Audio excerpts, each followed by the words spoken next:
Easter can be a difficult holiday for Unitarian Universalists. At its core is the story of resurrection, a concept that challenges rational thought. No matter how many times the story is told, it will never make sense. The elevation of Jesus to Christ obscures his teaching.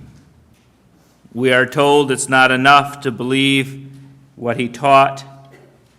The main focus of most Christianity is believing in him. I think this is what Edna St. Vincent Millay is protesting when she writes, "Up goes the preacher before the crowd with voice of honey and eyes of steel, droning your humble gospel to the proud. Nobody listens. Less than the wind that blows are all your words you die to save. O Prince of Peace, O Sharon's dewy rose, how mute you lie within your vaulted grave." I think she is referring to the right hand of God as Jesus' vaulted grave. For in many ways, the worship of Christ lessens the appreciation of the man Jesus. Throughout Christianity, the risen Christ has overshadowed the Rabbi Jesus. But resurrection is the key to why the religion is called Christianity rather than Jesusianity.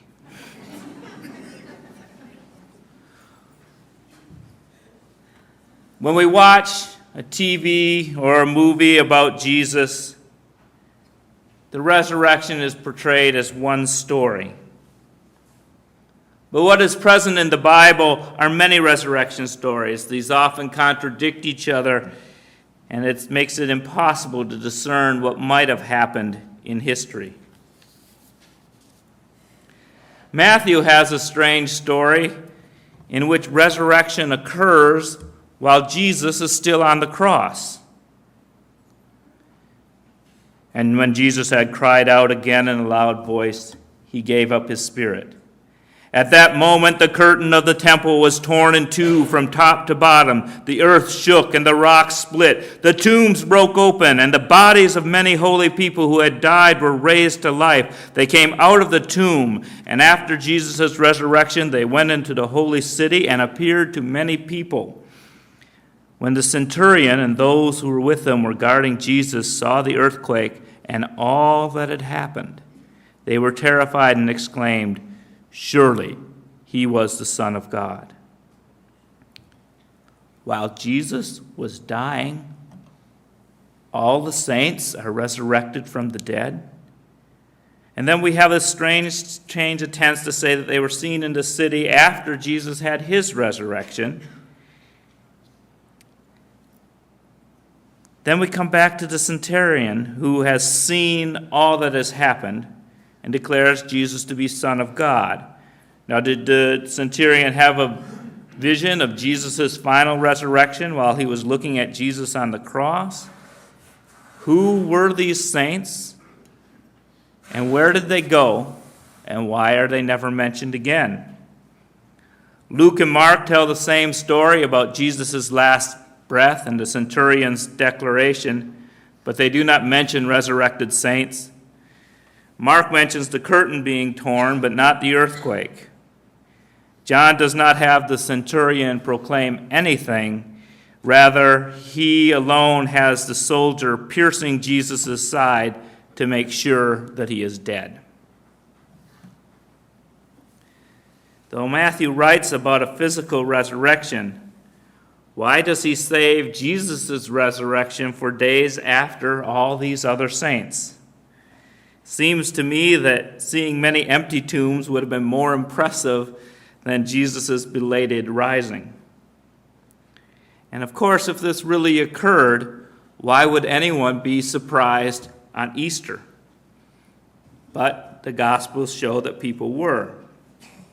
Let us compare Matthew, Mark, Luke, and John. On Easter morning, who went to the tomb?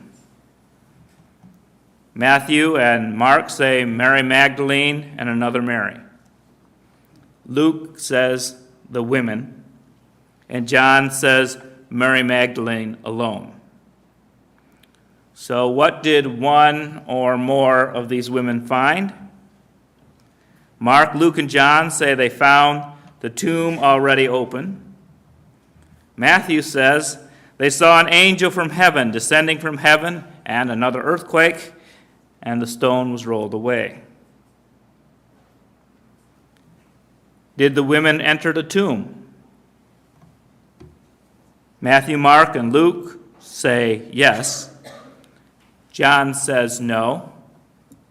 Of course, John's one of the later written ones, and so you can see the sexism crawling in too, because Mary didn't go in, she went and ran and got the guy disciples.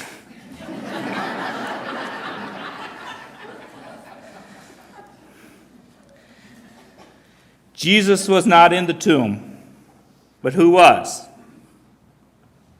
Matthew said there was an angel sitting on the rock, the stone above the tomb. Mark said a young man in a white robe was inside the tomb. Luke says 2 men in dazzling clothes. And John says 2 angels. What did the 1 or 2 angels or men say? Matthew and Mark report he has been raised, implying that God raised Jesus. Luke reports he is risen, implying that Jesus raised himself. In John, the angels merely ask Mary Magdalene, "Why are you weeping?" And after she answers, she turns around and sees Jesus. How did the women respond to their varying experience? Well, John said Mary went to get the other disciples, and Mark wrote, "So they went out and fled from the tomb, for terror and amazement had seized them, and they said nothing to anyone, for they were afraid." This is the original and oldest ending to Mark's gospel. A strange way to end, for if they told no one, how did Mark find out? Matthew makes a little more sense. So they left the tomb quickly with fear and great joy and ran to tell his disciples. In Luke, the women's fears were relieved by the words of the 2 angels who reminded them of Jesus' foretelling his death and resurrection. And then they reported what they had heard to the 11 and all the rest. If Matthew, Mark, Luke, and John were asked to testify in court, they'd probably wither under a prosecutor's cross-examination. They agree that Mary Magdalene found an empty tomb, but disagree about almost everything else. We have to remember that these many stories were present about Jesus. Mark was probably the first to write things down about 35 years after his death, and John the last, written about 70 years after Jesus had died. So it's not surprising that there are contradictions on minor details. But when we bring the next witness to the stand, Paul, who wrote only 20 years after Jesus, we find that they contradict him totally. By telling about an empty tomb, the gospel writers convey that the resurrection involved the resuscitation of a corpse, that the body of Jesus rose from the grave. Paul in 1 Corinthians 15 describes how Christ appeared to him and to many others. And he makes no distinction between the resurrection appearance that came to him and those of the other disciples. Luke in his account does. But he goes on to state that the resurrection is not a risen corpse, but something different. But someone may ask, how are the dead raised? What kind of body will they come? How foolish! What you sow does not come to life unless it dies. When you sow, you do not plant the body that will be, but just a seed, perhaps of wheat or of something else. So it will be with the resurrection of the dead. The body that is sown perishable is raised imperishable. It is sown with dishonor, raised in glory. It is sown in weakness, it is raised in power. It is sown a natural body, it is raised a spiritual body. I declare to you, brothers, that flesh and blood cannot inherit the kingdom of God, nor does the perishable inherit the imperishable. And it's necessary to understand that Paul thought Jesus was the first fruits of resurrection. He was the first of all what would happen to all people. So there's no distinction. There's no way that Paul could have been arguing about a physical body. Strong words. He calls those who believe in a bodily resurrection foolish. He is in a heated argument here. He doesn't call people names that much. And it's in an argument that we know that he lost by the nature of the Gospels that followed. Paul denied that the physical body of Jesus was raised, and he thought those who thought so were foolish. Episcopal Bishop John Shelby Spong writes, "We need to hear this clearly so as to counter the fear rampant among literalizing Christians that without a physical body, there is no Easter. Indeed, Paul specifically denied that claim. Yet who would dare suggest that for Paul, the life of risen Christ was not real? Who would argue that Paul's understanding of the Easter moment was weak, watered down, or inadequate to create a living faith?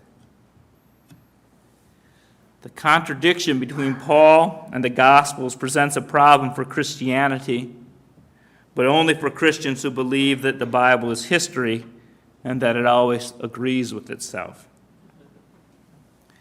Bishop Spong argues that modern humans often get confused between what is historical and what is real. The Gospels were not written as histories. They were written as myth in the Hebrew Midrash tradition. To read them as histories is to misinterpret them and to miss the truth that they contain. Because stories can be true and real, whether or not they are historical. Consider the story of the Good Samaritan. Does it matter if it really happened or not? The truth is in the fact that we should love and be compassionate to our neighbor, and that our neighbor might be anybody. The Gospels and Paul's were all written by people who somehow experienced that Jesus was alive for them in their lives. They differ in how they express that truth, but differences in expression do not necessarily mean differences in truth. It is not necessary to believe that the body of Jesus rose from the grave in order to be a Christian. It is clear that Paul did not. It is possible that Peter did not either. Although Luke in his gospel clearly describes a resuscitated corpse, he has Peter saying something different in the other book he wrote in the Bible, the book of Acts. The Acts of the Apostle is Luke's description of the early history of the church, and in it contains several sermons of Peter and Paul.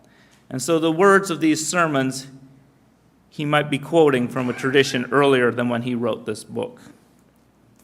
And he reports Peter as saying, "But God raised him from the dead on the third day and caused him to be seen. He was not seen by all people, but by witnesses whom God had already chosen, by us who ate and drank with him after he rose from the dead. What does he mean that Jesus was not seen by all people, but only the chosen? If the resurrection was a physical body, everyone could see it.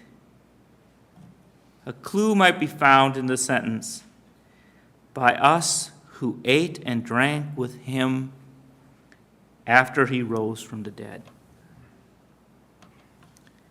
This might be a reference to the Last Supper and communion.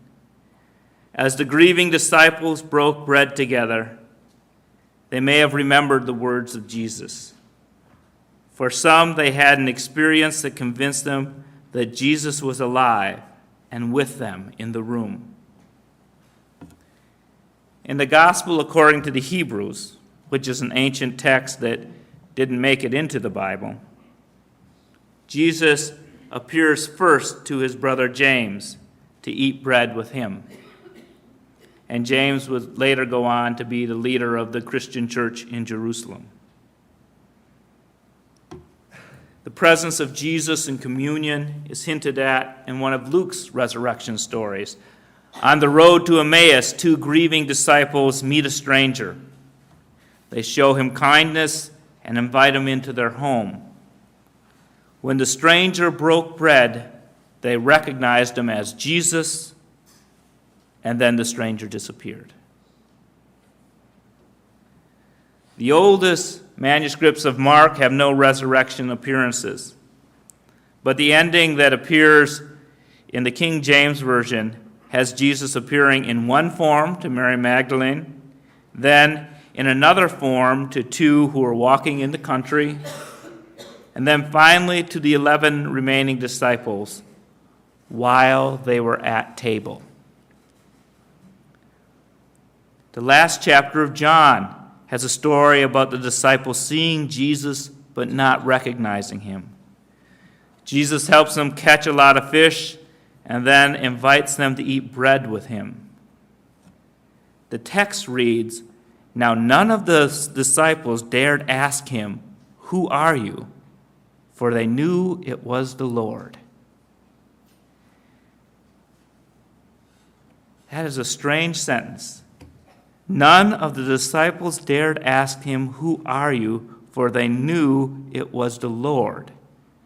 So something at the presence of eating with this person at the side of Lake Galilee wasn't apparent that he was Jesus, but they knew Jesus by eating with him. And what makes this story even more amazing is that it follows two stories in the book of John where Jesus has already appeared to them. So they've already seen the resurrected Jesus twice, and then a third time they see him and they're not sure until they eat with him. And the one just previous to it was the story of doubting Thomas, where he puts his fingers in the wounds of Jesus. After which Jesus reportedly said, "Have you believed because you have seen me? Blessed are those who have seen, who have not seen, and yet believe." And that is where we are today. None of us have seen. Yet do we believe? And if so, in what? The spiritual resurrection described by Paul? The physical resurrection of Matthew, Mark, Luke, and John in some of their stories? Or the Jesus who lives in the symbol of breaking bread?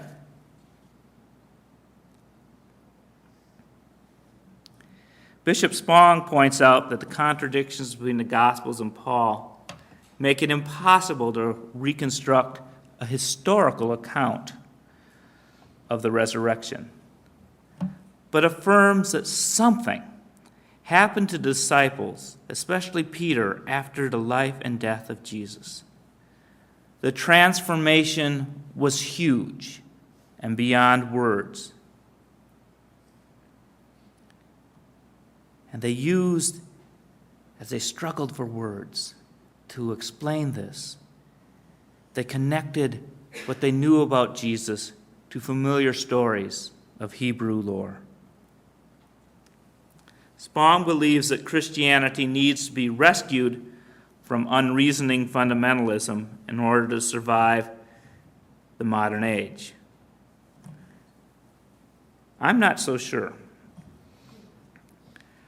I think Spong fails to recognize that miraculous, magical thinking Christianity, like the Assembly of God or Pentecostal, are the fastest growing forms of Christianity in this country today. While denominations with strong intellectual traditions, scholarly, so-called, the Episcopals or Presbyterians and the Roman Catholic in the USA, are declining. I think that many people are seeking a purity of message that provides an escape from the data overload of modern society. Some people believe in the miracle of resurrection precisely because it is non-rational. They want to believe that there are possibilities not apparent in this world. The Bible offers us basically three choices. Accept it at face value and trust that images that are non-scientific or stories that contradict each other are tests of faith that must be endured. To believe in spite of your doubts. Secondly, to look for the truth behind the stories, like we do in the parables. It is irrelevant whether there was actually a prodigal son. The story conveys truth about the Father's love and forgiveness. And thirdly, to presume that there is no truth in the Bible because it is full of literary and historical contradictions. Most UUs are either in camps 2 or 3, and most Christians are either in 1 or 2. Bishop Spong's writings are in the category 2 of looking for the truth behind the stories. They are a door by which Unitarian Universalists can enter the Christian myth by looking at them honestly as myth and not demanding historical accuracy that was never intended. We can strive to look for deeper truths. For me, the truth of Easter is love does not die. That whatever the disciples experienced after the death of Jesus, I believe they felt the presence of his love. They described it in terms of his being the Son of God, sent by God's love. Unaware of astronomy, they envisioned him in the heavens, watching over them with a loving Father, sending the Holy Spirit to comfort and love them. They remembered deeply that he loved to share a big meal. Matthew even remembers that Jesus was called a glutton. So they ate in remembrance of him and felt his love at the table. They could not envision the man, Jesus, as dead, precisely because his love did not die. John 14:20 has Jesus saying, "In that day you will know that I am in my Father, and you in me, and I in you." This is the poetic metaphor of relationship. It is the language of love. When asked about the greatest commandment, Rabbi Jesus quoted Deuteronomy 6:4 saying, "Love God with all your heart, soul, and strength." And then he paired it with a verse from Leviticus 19:18, "Love your neighbor as yourself," and said it was like the first commandment. He equated the two. Because if you take the first commandment mathematically, and if all your love is given to God, there will be none left for yourself or your neighbor. The only way it works is if loving your neighbor and yourself is the same as loving God. Jesus taught love. On Easter, I remember his teaching, and love comes alive. Love does not die, even though Jesus died.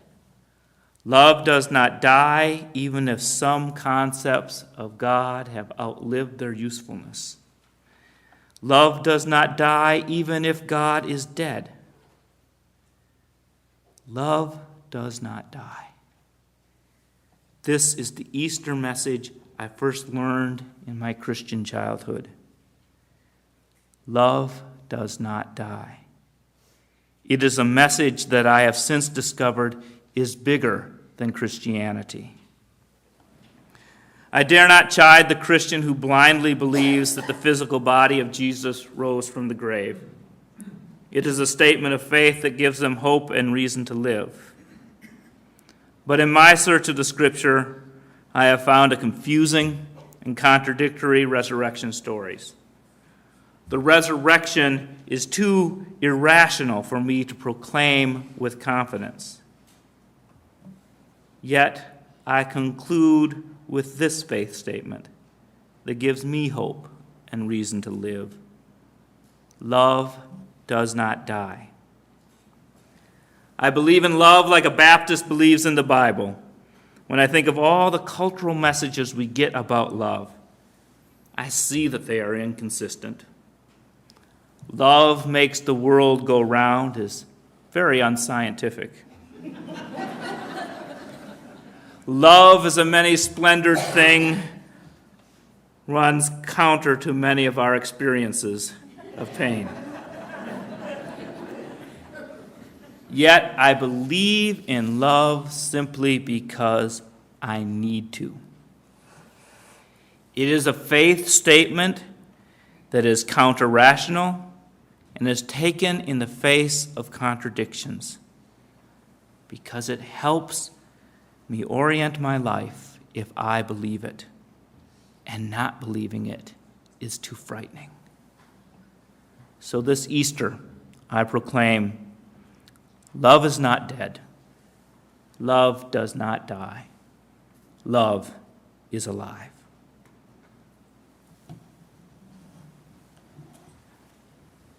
I welcome any of your thoughts about Easter. What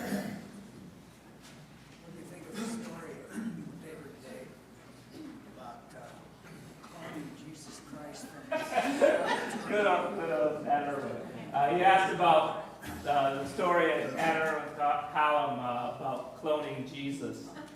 And I think it really points out that the physical body and the DNA is really minor to the whole story.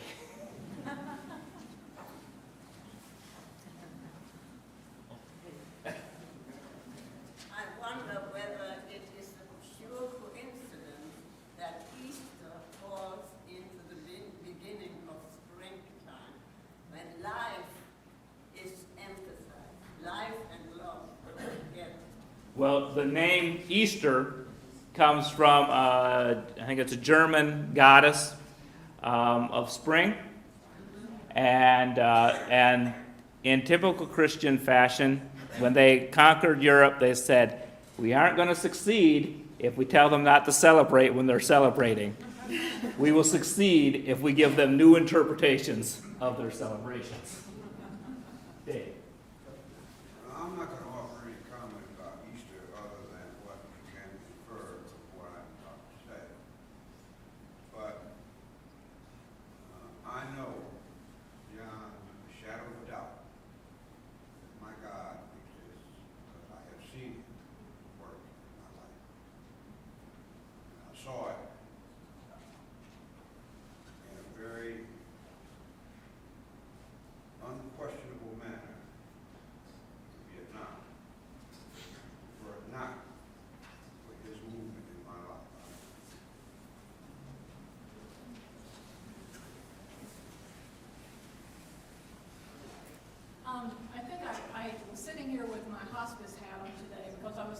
about common reactions to loss and to the death of a loved one.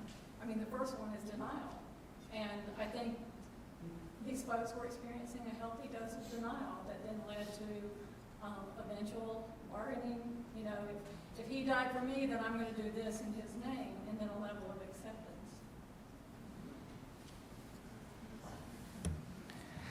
I hope that we continue this conversation with each other and with our Christian friends at the office.